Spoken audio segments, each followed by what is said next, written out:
Nyange, Rwanda, A Deeper Reflection. A short picture essay by Amy Fagan. That's me. The valley carved out by the Mbirarime River in the western province of the Land of 1,000 Hills was a scenic spot to get out for the car for a breeze and a joke with the local kids. Land of a million hills, our driver Didier grumbled as we labored our way up to the knoll to where Nyange Church is located, the site of a uniquely grisly massacre during the '94 genocide. We took a jumpy turn onto a red dust road and arrived at the quiet enclosed memorial site. Through the gate, the floor of the original church looked neatly recobbled after having been bulldozed into rubble with 2,000 refugee congregants inside back in April of 1994. The cellar hatch-looking mass graves on the memorial site gave the eerie impression that the dead buried in these bunkers still have a lot on their minds and an open invitation to come on down. This was our first visit to Nyange Church, but our driver knew that the stories now muzzled under these cellar hatch graves had a much deeper reflection to illuminate of the events in April 1994.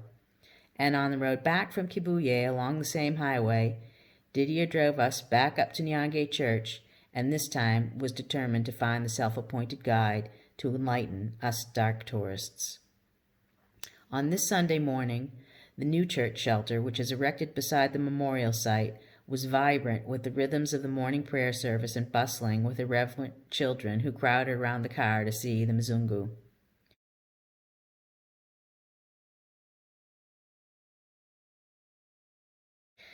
While Didier went looking for Alois Ramarisabo, the keeper of the memorial, to deliver us a guided tour of the site, he found Alois, who ushered us into the vestige of the parish priest's preparation room,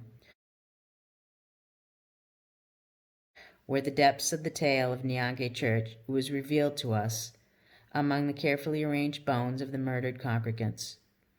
Alois did not speak English, but our driver doubles as a translator, and we listened to the tale first in Kinyarwanda and then in English.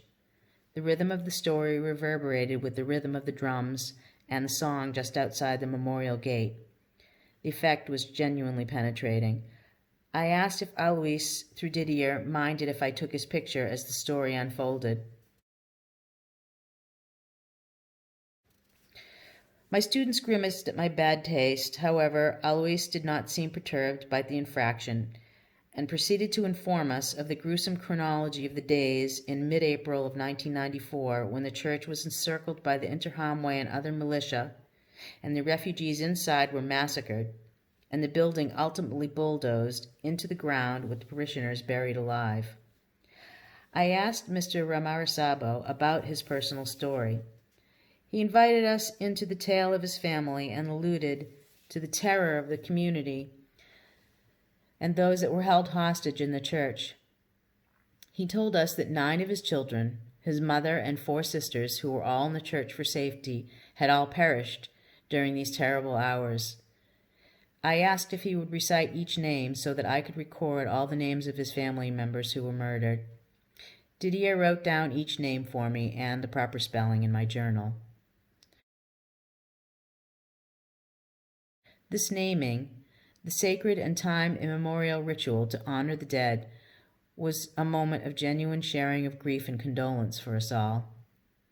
I understood, if only marginally, the personal burden of suffering and loss that Alois has carried now, which was 20 years when we visited. Other important details of Alois' narrative were translated for us. He was almost captured himself when the district prefecture letter requested that he bring his car to the compound to be used for quote-unquote official purposes. He understood the deadly instructions of the letter for his life and narrowly escaped plans for his murder. Through translator guide Didier, Alois also implicated the crimes of Nyange's church's priest, Anasase Siromba, who was convicted of aiding and abetting genocide and crimes against humanity by the International Criminal Tribunal of Rwanda in 2002. Alois informed us that he was singularly responsible for the ordering of the bulldozing of his church, while his congregants hid inside.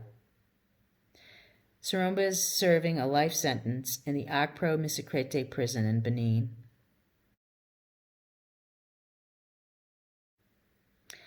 Alois concluded his story about the church today and the memorial site that he oversees. After the atrocities ended, he tells us that the community was planning on building the new church right over the rubble of the massacre site. Alois insisted that a holy church cannot be sanctified where the feet of the congregants tread on their murdered townfolk. He initiated and oversaw the building and maintenance of this sacred memorial site and regularly guides visitors like us in and around the memorial. Coreopsis and chamomile grow around the memorial grounds today, and the fractured frame of a once radiant stained glass church window is propped against the remaining bricks of the destroyed church.